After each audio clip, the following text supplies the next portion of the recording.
Learning Champ. Thank you guys all for coming. Woo! Nicholas. We're having a event here to get Jeff Reed started as new presidency. So we're going out with David and with Jeff. So I'm going to have David come up and say a few words before we hand it over for some Q&A. Let's get some liquid courage. Hold on. You made him feel bad, dude. Look what happened. Look what happened. You're always late. I'm always late, I'm sorry. You're fine. Give me that thing. Hello. How it works. So Nick asked me to have a little speech as the outgoing president, and I really don't like speeches. Yeah, thank you. The last time we had the speech situation in San Francisco, I was able to ditch that really nicely, and then I found out that there was a speech and I kind of missed it. So and then Gulraj, who's here somewhere, maybe not, he took over. Yes, usually. All right, so I thought about a quick anecdote because everyone probably knows at this point that I got introduced to EO through Sia, and thank you very much, and I really enjoyed it. But what nobody really knows is at some point there was a Club Sportiva event, and I don't even know exactly which event it was, if it was like a happy hour, if it was a poker night.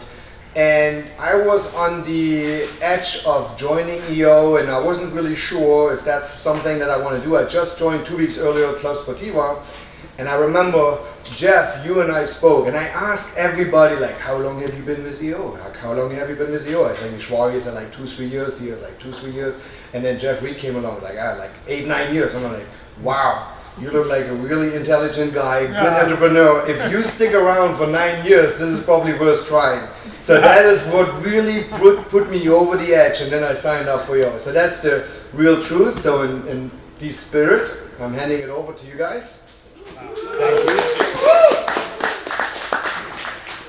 All right, so we came up with this idea that, you know, in the 3-4 years, I haven't been in EO nearly as long, of EO, there's, you know, I certainly can say outside of having been on the board or in forum with Sia and knowing David personally, like who's on the board, what do they do, what do they want, what are they trying to do, you have no idea, right? Or at least in my time. And so we had this idea of, well, why don't we have like a state of the state sort of, right? And hear about Jeff, what he wants to accomplish, how people can help. And that's why we decided to put the event together today. So we're gonna do a little Q&A and then open for questions as well to everyone. So with that, we'll get started. So Jeff, like, I would say, who's Jeff Reed? Like, married, kids, who are you, where'd you grow up, all that? Well, first, thank you, David. I don't remember that story, but that's really awesome. I really appreciate the compliment. So I have been in California, Northern California, for 38 years. I grew up in Ohio, went to a liberal arts college in Michigan, got a degree in economics, graduated. We had horrible economic times, stagflation, 18% interest rates, no jobs for a liberal arts major in economics, so I bolted to Colorado. Ended up in Breckenridge, lived there for 2 years, did a lot of skiing, work property management, realized if I don't get out of there right away, I'll still be there. So ended up going getting an MBA, was in Denver for a couple of years, and then moved to the Bay Area. And I'm married, 2 grown daughters. Both doing well, successfully in their careers and life, 2 boyfriends living in San Francisco. So that's the story with Jeff. And how old are your daughters?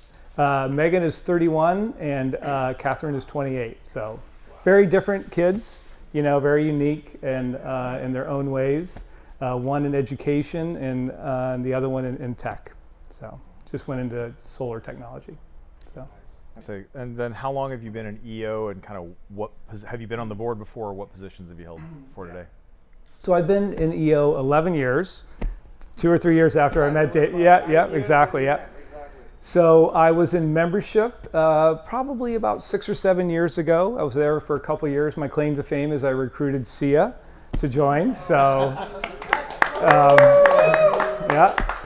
that was some interesting times, let me tell you. There were some lean times. We had, you know, some wooden nickels in the bank account, I think, and maybe 25 members, and trying to grow the SAPs. It was, you know, it was definitely some challenging times.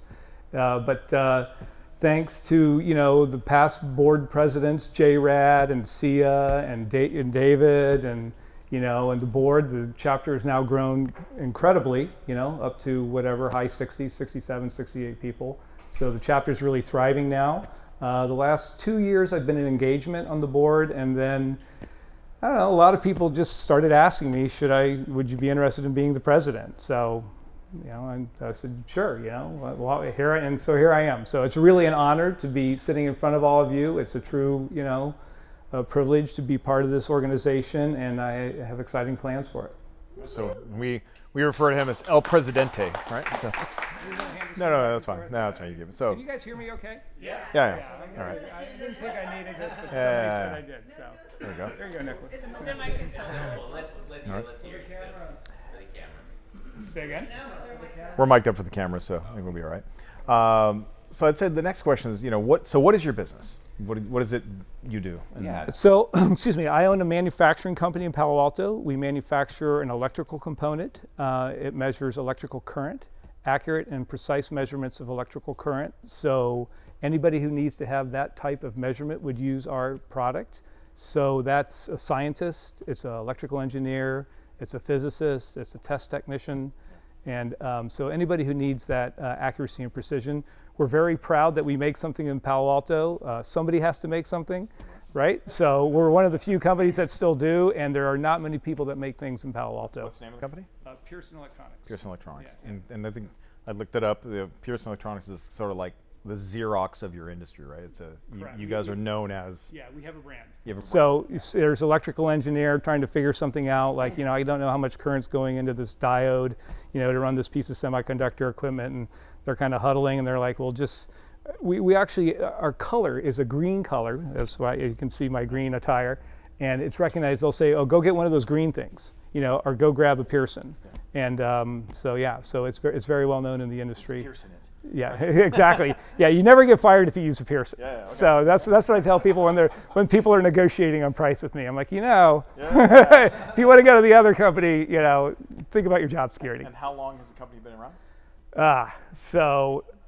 Pearson Electronics was founded in 1955. Okay. That's 70 years next year. Wow. 70 years. Yeah, that's way before my time, Karl Heinz. I know you think I'm old, but I'm not that old. So when you and Jesus were doing like the hiring rounds, right? Just sort of like, The guidelines. Right, yeah, right. Put them in stone. You're like, here, chisel your name here for the NDA, right? Yeah. So Dr. Pearson was a PhD in electrical engineering at Stanford, and I think the first 20 years, to be honest, was a lot of tinkering in the lab, so to speak. I don't know, there wasn't any certainly commercial revenues. And he was building products for the Mark III accelerator, which was part of Stanford before SLAC even existed with the Department of Energy. And then he invented these products, and the main product line is the current monitor and the current probe, as I also call it. And he invented these products. He got a patent on the product. And then the product was primarily used in high energy physics, like at SLAC or Lawrence Livermore and so forth. So that's kind of how the company started and started to grow. So, and how long have you run the company? So I've been there for 25 years. 22 years, 3 years the first time, 22 years the second time. Okay. I left. That's a whole nother story. Yeah. So, but 22 years, and I acquired equity over a 10-year period. So I've been a majority shareholder for 11 years or so. Right. How much has the company revenue grown from, say, percentages or whatever, from time you started to now? I probably would say 9x. So we were barely EO qualifier at the time. When you started. When I started, yeah. And so the reason I want to ask that is I think one of the things we talked about, right, was it's interesting with EO and non-Gestalt that we all, in order to get into EO, you have to sort of get your business to a point where you qualify, and then once you get here, no one can talk to each other about your business. Yeah. But you join thinking, I'm going to meet all these people and I'm going to, do this stuff. And so one of the things I think I asked you leading up to this was, would you be open to people coming and talking to you and saying, hey, because for 25 years, you took an existing business, grew it, 9x'd it, you built a brand that's an industry standard, right? And like that's, just doing any one of those things is hard, let alone all of them? Yeah, so for me, I'm part of my theme for EO Silicon Valley is connectivity. I draw my energy from everybody in this room. I'm just sitting up here talking, but your story is just as good as mine, quite honestly. And that's where I get my energy from, is talking with people, meeting with people, being with people. Connectivity is what I am all about for this chapter. So I'm accessible. If you know somebody who would like to talk to me, or or you want to come talk to me yourself, text me, Teams me, whatever. Any way possible. No, Yep. that's an important thing, right? And I'd say in your business in those years, 22 years, what was when you were barely EO qualified to now, what was your sort of big break moment where it really changed the game for the company? Yeah. So when I started, the company was not profitable. I mean, even though we had some revenues, the business, the patents had expired. Employees were leaving. Competition was coming in. The gross profit margins were, sideways. It was just a whole slew of problems. The supply chain was not stable. Overpaying for goods, wasn't diversified. So that was by far the hardest time. And the way I acquired the company was through profit goals. So I came in there and I had to increase the profits and accumulate, stock. And that's the only way I was able to get to a majority shareholder. So, yeah. In that time, I mean, did you ever, because you look at profits and acquisition, what made you want to keep it in Palo Alto? Because it would have been cheaper to move it somewhere else, right? Yeah, it certainly would have been. So I just, there was a strong emphasis to be here, and I just felt like I could get the margins to where they could be to stay in Palo Alto. Did it help, like having access to semiconductor people or Stanford, or any of that stuff? No, it was just a lot of, very simple. It was just a lot of hard work, right? It was just really working with the supplier base, going out and getting, not the cheapest supplier, but a supplier who could deliver quality product, quality materials at a reasonable price. And because that was a big part of it, is that our quality was really bad, not really bad, but it was bad compared to what we sell. And so, sorting out the supply chain was a big part of the first, 2 to 3 years of my business. We had lost a lot of business. Of course, all the customers say, oh, you lost it over price, So, yeah, there is some truth to that, but that's not the real reason we lost it. We lost it because we weren't reliable, we weren't dependable. And I kind of, figured that out over time, because first I had to cut the price to get some of those customers back, but then I realized I didn't have to do that as much anymore. So yeah, so that was a big part of it. So. Durability, right? I think you told me a story about, if you have maglev trains or something, you guys can make a part or the subway in Paris, right? These are, they use any kind of electrical anything, they use you guys in those commercial applications. And that's crazy. You think about like a subway and how long that component's got to last. Yeah. So we have an amazing customer base. I am really fortunate. I mean, they all pay on time, first of all, but because they know we'll cut them off. Yeah. Yeah. We have a who's who and a customer base, and we have 27 international reps throughout the world. So that's how well known our product is. It's a brand it's that well known throughout the world, and our products are used where we started in particle physics. So that's SLAC, that's Lawrence Livermore, where they develop fusion. Our current probes are all through that kind of fusion area. They're in CERN in Switzerland, where they found the Higgs boson particle, which is how the black hole matter was created and all that stuff. So some amazing applications. They're in every train station in France. So where they're measuring current to calculate the power to see where it's coming from and other things. Just a really, really incredible customer base and very diversified. Semiconductor equipment, medical equipment. And the big growth in the last 7 years is kind of like, I guess you could, the first breakthrough was like getting the company returned to profitability. That was the big thing, because that had to happen for me to get ownership. But the second big breakthrough was kind of getting into the OEM market, where our current probes are going into other people's equipment, medical equipment, semiconductor equipment, and so forth. So that's been a big part of our growth in the last 5-6 years. So. And then as you look at the business as it's gone, I would say like what we talked about success, right, and how you prepare for hard work. But what was maybe the hardest point on the journey, and how did you overcome it?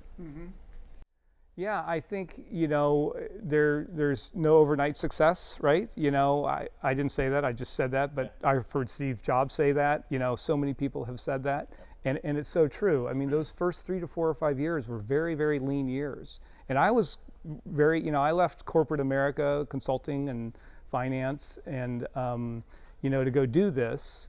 And, here I am.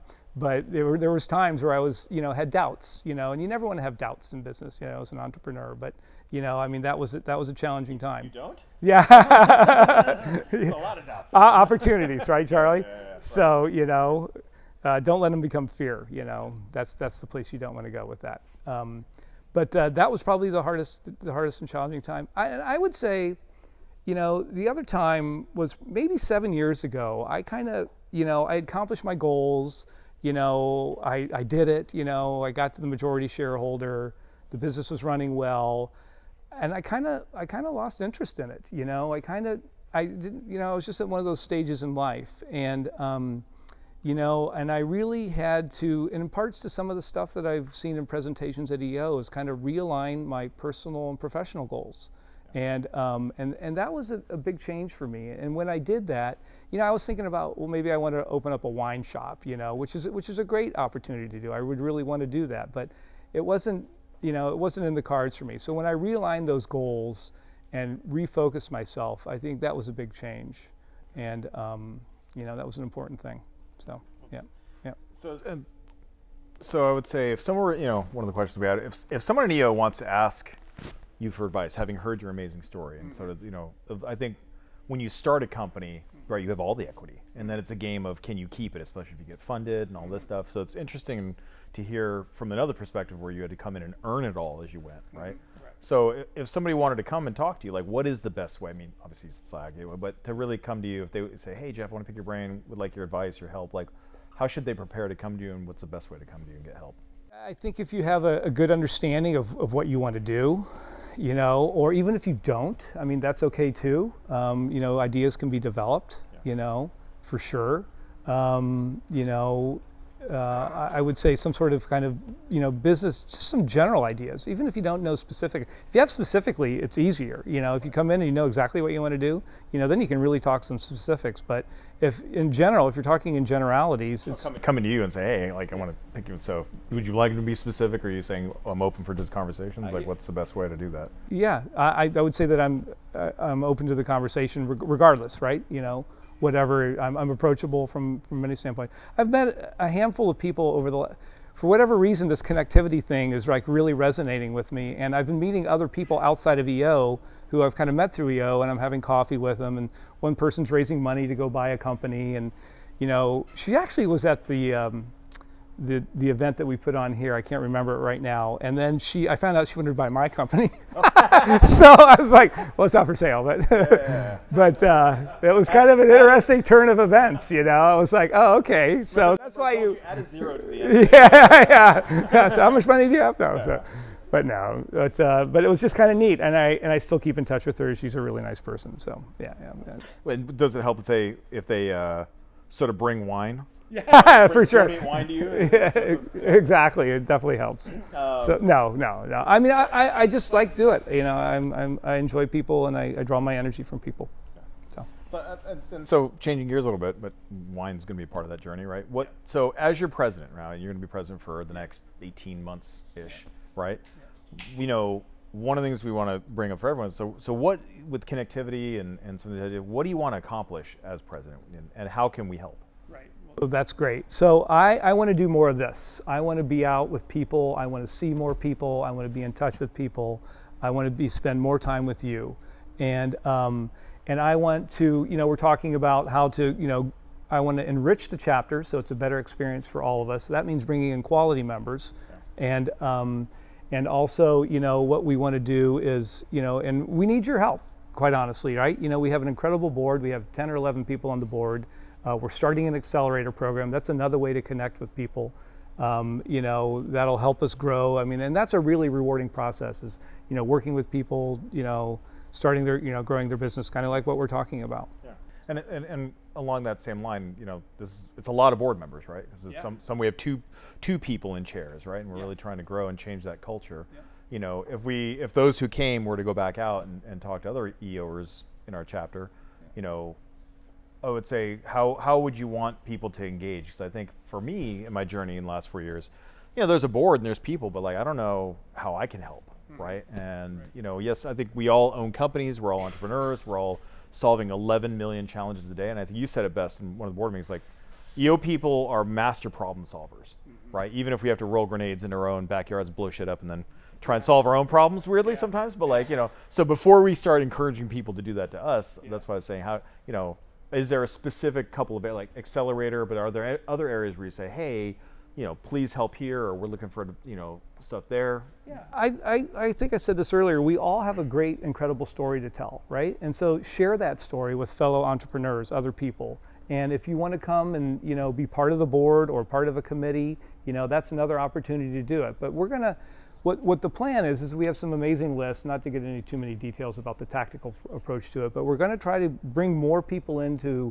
events like this, where it's a wider group of people that we can have in that might be accelerators, there might be EO members, and that we can get them in, and we would want people to come and join us, to talk, for us to meet, because, you always hear, what is it you always hear? You always hear that, EO is the best kept secret, right? So it's like, well, everybody's heard of Rotary Club. I think the Lions Club. Well, EO is the best kept secret, right? It's almost like we're a secret society. Yeah. What is that? We're not. Weird. So I spent some time thinking about it. So what is it? Why do people say that? I mean, it's not. I'm not talking about the marketing side of it or the tactical side of it. Why is that? What is the sauce that makes us the best kept secret? So the sauce is sitting right here in this room. It's us. We are the best kept secret. We all have a story to tell, and that's what I'm asking people to do: is come tell their story, come engage with us, come and meet new members, new prospects, come do an event, because everybody has a great story here. Who do you know who's been to 58 countries, 20 solar eclipses, wrote the code for the space shuttle, frickin' started a business, training people at Cisco and Amazon? He's sitting right there. That's Gary Rubin, right? I mean, he has an incredible story to tell, right? And I'm benefited from being in his forum. Who in the world puts a bunch of cars in a building, and has us sitting around it like this? That's Sia. Convince all of us to give us our cars. Yeah, exactly. Yeah, and then no OpEx at all. Right? It's like, so now that you remember, you're parked here. Yeah, and then exactly, and then charges you a monthly fee, right? Yeah, give me your car, charge you $500, right? But here we sit. I mean, this is available to us, right? Am I correct, Sia? We can bring people here. It's all right, Sia. It'll all work out in the end, buddy. So who has a marketing communications company with 30 people in Kenya, right? Wandia has, and 30 people in LA, right? It's us. We all have an incredible story to tell. Come share your story with us. We have amazing things to do together. Well, and that's a really powerful point. Like I host with Ashwari Crypto Mondays in Palo Alto. It's got 75,000 members globally, and we have weekly meetups, and it's all about crypto and AI. And what's really interesting when I sit in those is, everyone, very extremely rarely does somebody come through who's got like a really established business and is doing bigger things. You see them like, oh, I've been in this 5-6 years or whatever. Most people are trying to start a company or trying to get a company they started to like they wouldn't even qualify for EO.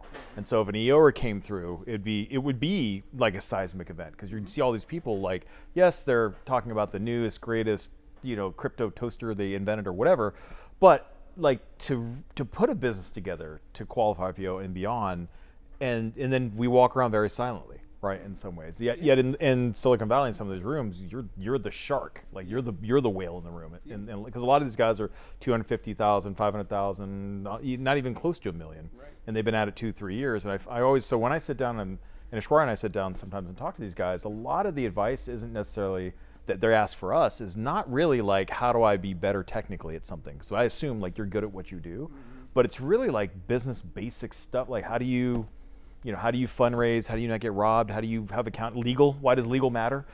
Like what does having a lawyer?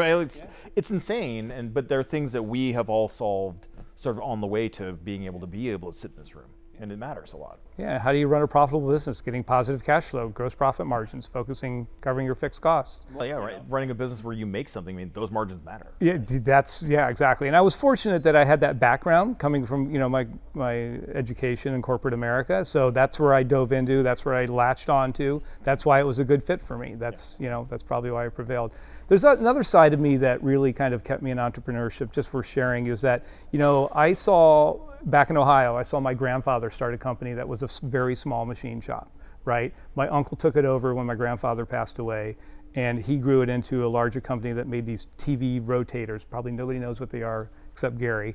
So where you rotate a channel and it would point the antenna to where the TV signal is from. So they made those for a while. And then his son was working there, took it over, and they started making hand pallet trucks and then lift trucks. And now his son, so it's in the fourth generation of my family. I had nothing to do with this, but I was exposed to it. I saw this. This was my key to entrepreneurship. This is why I wanted out of corporate America.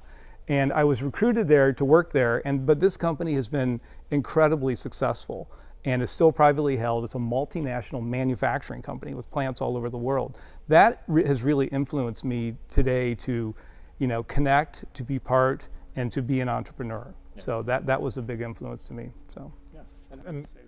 And I think it's important. These stories matter, right? And so one of the things we talked about in the next year we'd like to try and accomplish is we're going to call them like entrepreneurial summits. And so the idea being that, as we if you think about EO, we talk about every year there's members that come and go, and we're always talking about growing membership, and it's just a constant thing. I've at least heard that in my years about being around here. But it's a basic sales problem, right? We need a wider funnel. And as I look around the room, and I know everyone here has recommended somebody or brought somebody in. Sia's brought a lot of people in. Jeff brought Sia in, right? This only goes so far, because when you think about how many other entrepreneurs right, that pool may not be that big. So we're going to throw these 3 events that we do need everyone's help with, where like the first one, we want to make them here, Sportiva, right? But 200-300 entrepreneurs, that's the goal we're trying to bring in, to have a half-day business summit that talks about the first one, like business basics, the stuff that I'm sure when you talk to startups, they ask you, right? But get good panel discussions, good things there, good topics, good conversation, so that people know who we are. Because then in the context of that room, if you have 300 startups, 300 entrepreneurs coming in, some amount of them probably are EO qualified, right?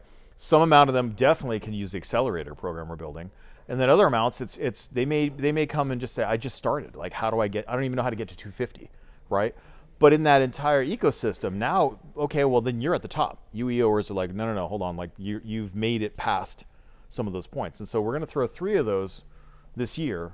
First one, real business basics. Second one, the idea is women in business, right? So female entrepreneurs and people who've made it in that vein.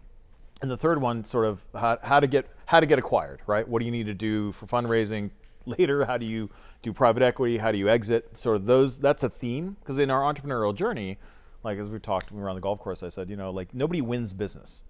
Right? It's a weird thing to think about. Like nobody, not even Elon Musk, wins business, right? Because when we stop, it's over. You swim until you decide not to. And so in that same way, if you really, really think about it, right? There's nobody who in the history of business ever, it's like that was the winner and there's been nobody better. There's not like Michael Jordan of business, right? It just isn't. So, and I think but everyone in the Valley thinks this way. So, but I do think above all, if we really want EO to be connected, then we need to be the center of entrepreneurialism in the Valley. People recognize like that's EO, that matters. I want to be with those guys. And then all of a sudden we've got, a little more clout, but also better speakers, better everything to bring in. So that's, I know for as a SAP chair, like we're trying to put that together, So. President-elect, man. No, man. Like it's one of those jobs where like the more you sit next to it, you're like, no, I don't. That's too much work. That's a lot. I don't want that. But that's circular flow, right? Of new members, enriching membership. That's what we're striving for here, right? And we have the ability to get it. I mean, it's motivated people. It's doers, right? People who are going to do it. So, and the board is poised to move in that direction. Absolutely. So, can you talk a little bit about the retreat? Yeah, sure. So this just came together in the last several days, thanks in part to a lot of hard work by you, Charlie. All of us on the board. Yeah, yep. there was a lot of contributors, but you kind of spearheaded it. And so we're planning to do a retreat in Napa. This is still in the works. It's coming together.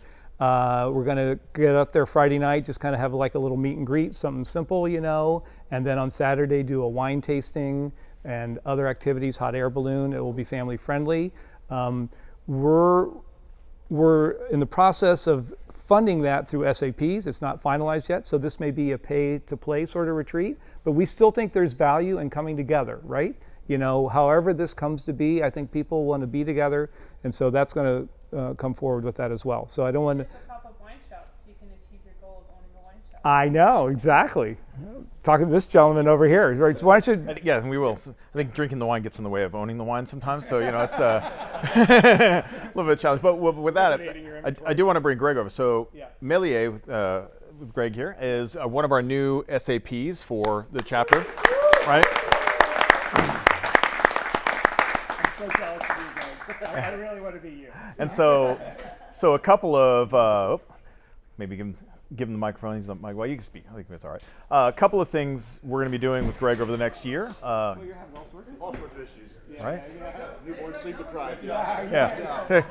Drinking the wine, right? Yeah, so it's okay. But with Greg, one of the things we're going to be doing the next year as sponsor is, Greg's going to help us plan 3 exclusive wine dinners here in the Valley. So paired up with chefs, kind of chefs and restaurants he does business with. So the idea being, now it's a pay to play, but the idea being, 20, no more than 25 people, spouses certainly included. But sort of that multi-course with wine pairing, exclusive oil event sort of thing. So Greg's gonna help us plan 3 of those. Obviously he's pouring for our events, and if he can't be here, he's gonna help us donate some wine to help keep us socially lubricated, and also help us plan the retreat. So in the contract we talked about, hey, can you help us with sort of, at the time I think we were talking about an annual sort of Napa event for EO, and then it just sort of morphed into, well, wait a minute, we're talking about a retreat in February now. Why don't we just do Napa? And so I can't take much credit for that. This is going to be more Greg helping us plan that nice day. But that's what we're going to be doing with Greg over the next year. Right? So if you could tell us a little bit about your company and sort of how you got to be you, and also how do we also, as EO members, we all now get access to Greg's company, his services, and his help. So maybe tell us a little bit about. Sure. Yeah, well, I mean, owning the wine shop journey, right, or owning the wine shop dream, that was more born out of desperation of being in the AI space, kind of pre-LLM, spending a few years there, being miserable and figuring out what the hell am I going to do with my life. And so obviously having that experience kind of drives you to drink more wine than usual. Go up to Napa a bunch, and one weekend that I went up there was particularly instructive where, how many people have been to Napa? I assume most of the people in the audience, yeah. Who's been to Opus One? I've not. Okay, so about half, right? So, when we get requests for what people want to go visit when they go up to wine country, Opus One's probably the top of the list. And I went up there for 1 week, and I remember, it was a fine experience. I mean, the wine's great. They had a few good years where Robert Parker, who's was the preeminent wine critic, rated them very highly, and so they started charging 3 to 4x. But juxtaposed to that, I went to a couple wineries that were recommended through friends and people who I really respected their opinion in the wine space, and had an incredible experience. And for my dollar, the wines were just as good. They were, the experience itself felt more authentic, more intimate, and the wines were a third of the price. And so that kind of got me thinking, is how can I help people find the Opus One before it's Opus One? And so the way we've done that is we've partnered with small batch wineries. So we cap it at 25,000 cases or fewer. These are all wineries that are very rarely distributing in stores, or if they are distributing in stores and restaurants, it's usually a very limited slice of their portfolio. We require those wineries to give access to their entire portfolio, so the stuff that's only available to their wine club members, they have to make available to us. And we offer those to our clients through 3 main channels. The first is through curated trips up to Napa and Sonoma. So we do personal and corporate events, lots of weddings, corporate events, obviously, bachelorette parties, birthdays, anniversaries, things like that. So we can arrange private tastings, lodging, including private luxury home rentals, transportation, activities, restaurants, whatever you're looking for, we'll help you set it up. And then we also do private tasting experiences. We do them for personal and corporate events all around the Bay Area, as well as we're primarily out of California, Texas, and Florida, although we can operate anywhere. And then we have a fully bespoke membership programs. Anyone here a member of a winery or wine club? Yeah, so when we talk to folks who do that, oftentimes what they tell us is the reason that they left a wine club that they were a member of is because they felt like they were sort of just getting told what they're going to drink. And we want to make this a much more customized, bespoke experience. And so because we're not a winery, we have flexibility to aggregate the benefits of all the wineries we work with across a single membership. And so we customize each shipment, each pallet. We, of course, give access to the benefits that come with membership at all the individual winery clubs. And we can do that in aggregate. So that's kind of how we work. So if you're interested in learning more, feel free to come talk to me. My email is also just greg@melia.com, or you can go to our website, melia.com. So a couple of things. So we also, I think you read, we're going to start a EO wine club, right? So certainly if on a subscription basis through Melia, if you would like to, if you're didn't raise your hand, not part of a wine club, certainly you can talk to Greg about distributing some of these fine wines, right, to us and helping us do more wine education events. What is Melia? I mean, how did you come up with the name Melia? Honestly, we had a different name that we were about to go to market with and got a notification from our lawyer that there might be a potential trademark violation. So I was just kind of racking my brain, and my wife just came in. She's like, why don't you just call it Melier, as in the root of sommelier? What was that last bit? Very cool. Fallon suggestion. Fallon said what? Fallon suggestions came and said just call it the last part of sommelier, and so we looked and yes, yeah. So the domain was available, and that was it. I thought it was his last name.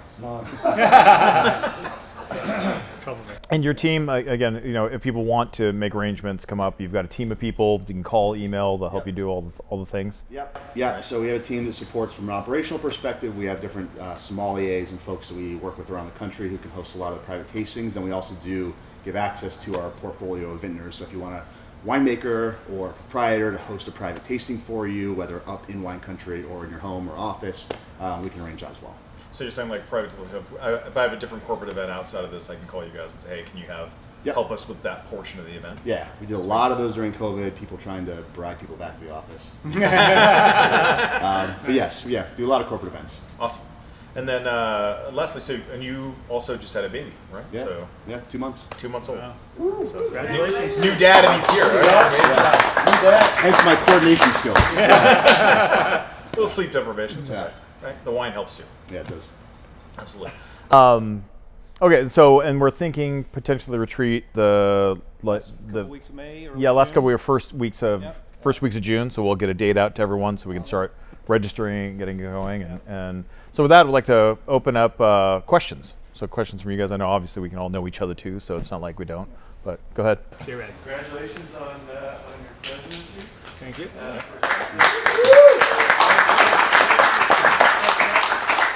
Thanks for stepping up. Yep. What Thank I you. really want to know is, what are your plans for dealing with the situation at the southern border?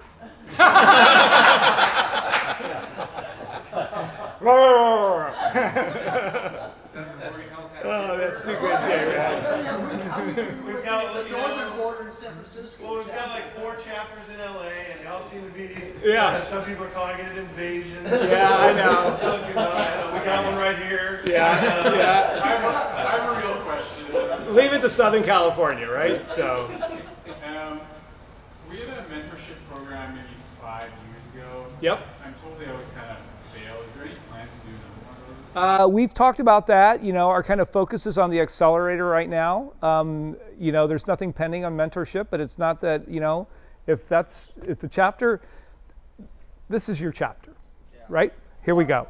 This is your chapter. You pay the dues. We want your ideas. If you're seriously interested in an accelerator program, Dennis, then we'll look hard into that. I nominate Dennis to be the mentor chair. Yeah. Yeah. Yeah, but no, there's a list of mentors. Mike Gunderson did this 5 or 6 years ago. Yeah, and it kind of during COVID it kind of went away, right? Like a lot of things, unfortunately. But yeah. So yes, go ahead. Can I tack on that just a little bit? Yeah. I mean, very much what you just said. Yeah. EO is a carry your own bag organization. Yep. And there's a great guy out of, I don't remember what chapter, Indonesia, George Gann. And George Gann has started a number of programs that have gone gone global. He started the MyEO program, if I'm not mistaken. He started the regional leadership academies, and just because that was something that he felt passionate about, and was willing to step up and help out and spearhead those things. So a few years ago, when Albuquerque, why can't I remember his name? Who's our president? No, our member from Albuquerque. Warren? No. Sorry. Shoot, I've run into him at Albuquerque Airport. Anyways, he was passionate about the mentorship program, and so not George. Think of it a minute. Anyways, so he spearheaded that, got it off the ground, and it kind of sputtered because nobody kind of took the reins, but he got it off the ground for at least a year and a half. So that's how kind of this organization goes. Yep. But I do think if we want to, if there are other suggestions, right? People, things we want in the organization, like we should talk more about. Yeah, wine club. There you go. There you go. Bravo. I have a quick question. Yes. How did you join EO? Like we talked about that you joined EO a while back, but what brought you into EO at that time? Because it was a much smaller team. How did you even find out about EO? Yeah, so my CPA, Ed Davis, Bud's brother. Yeah. So he recommended it to me, and then I ended up going. He took me to a B-52s concert at Saratoga Winery or something like that. It's pretty fun, and there was a learning event there too somewhere somehow. But that's how I joined. Yeah, and we were a very small chapter then. I don't remember Gary, or it seemed at least at that point there was like 25 people there, and it was.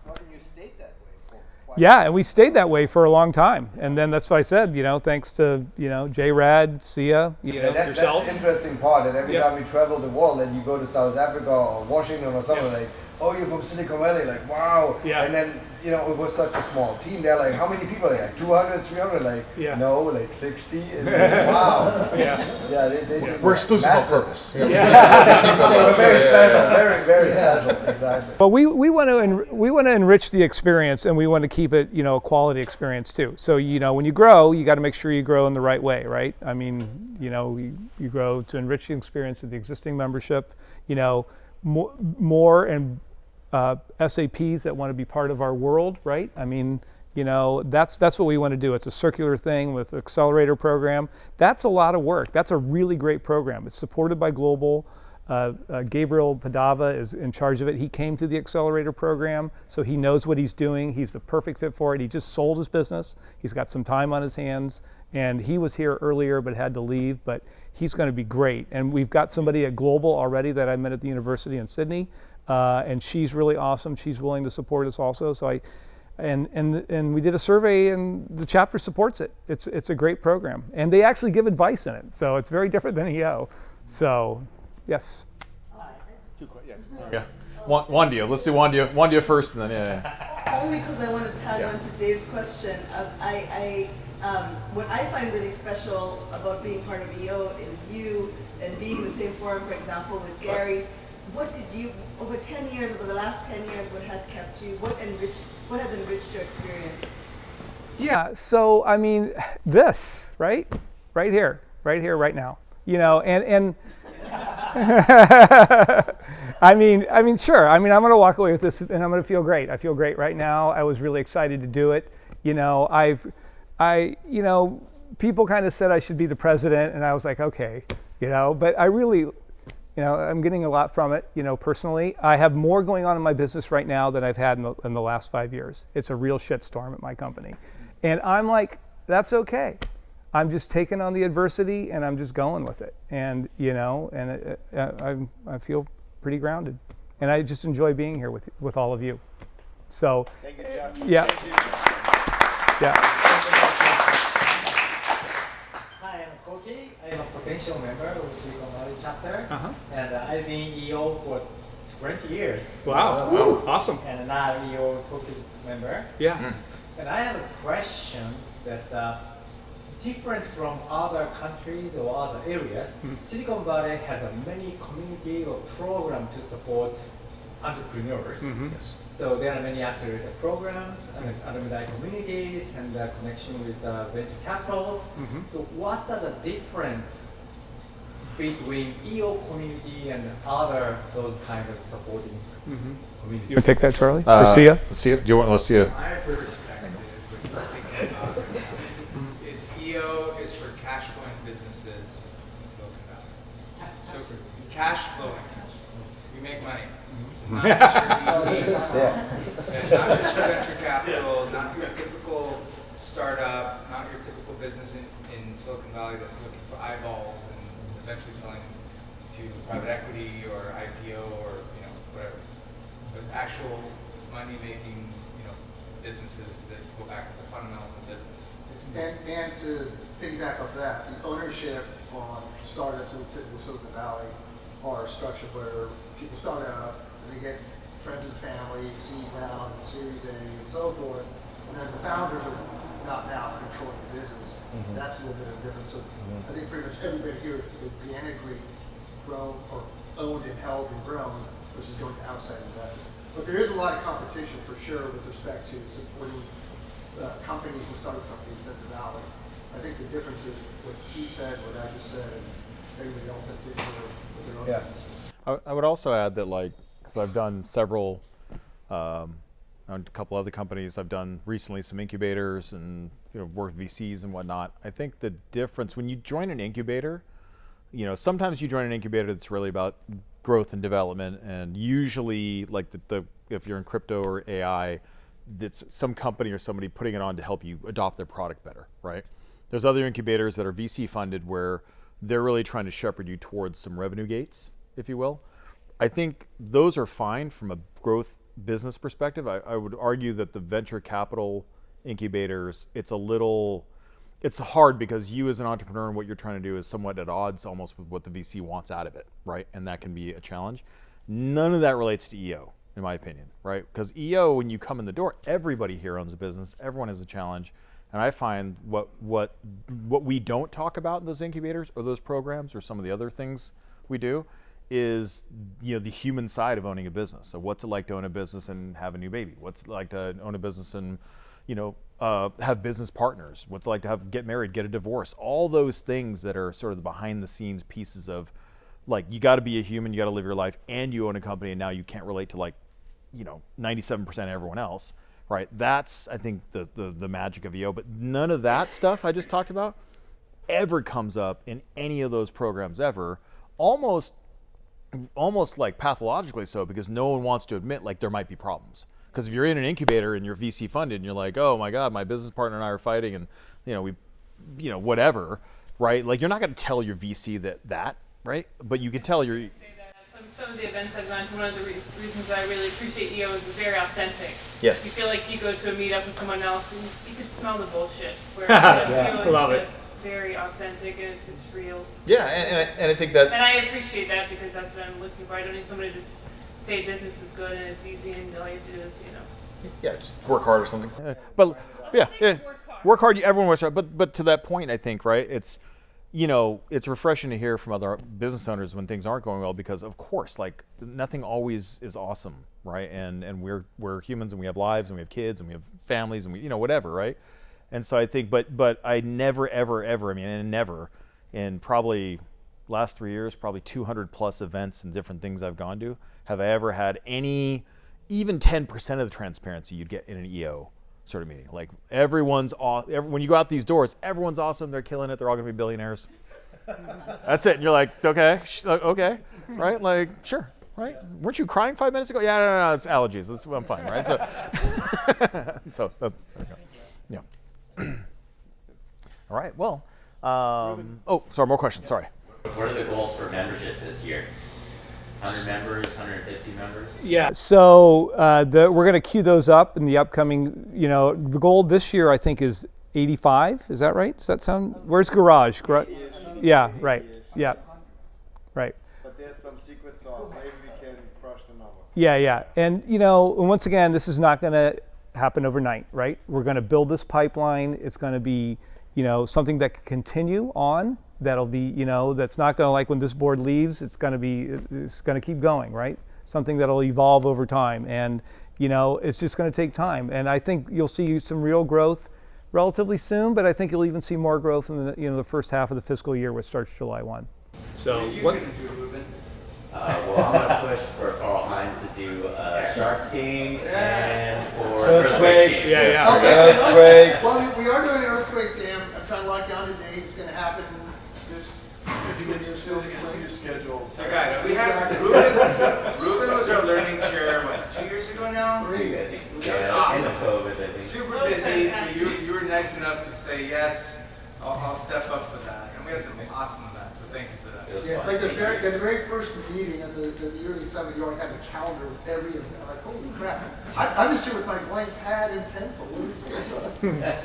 But the Ross blew it all away. So. Well, we are doing an earthquakes game. I'm gonna wait till the weather gets a little better. The season starts in about actually later this month. But it's cold out there. Sorry.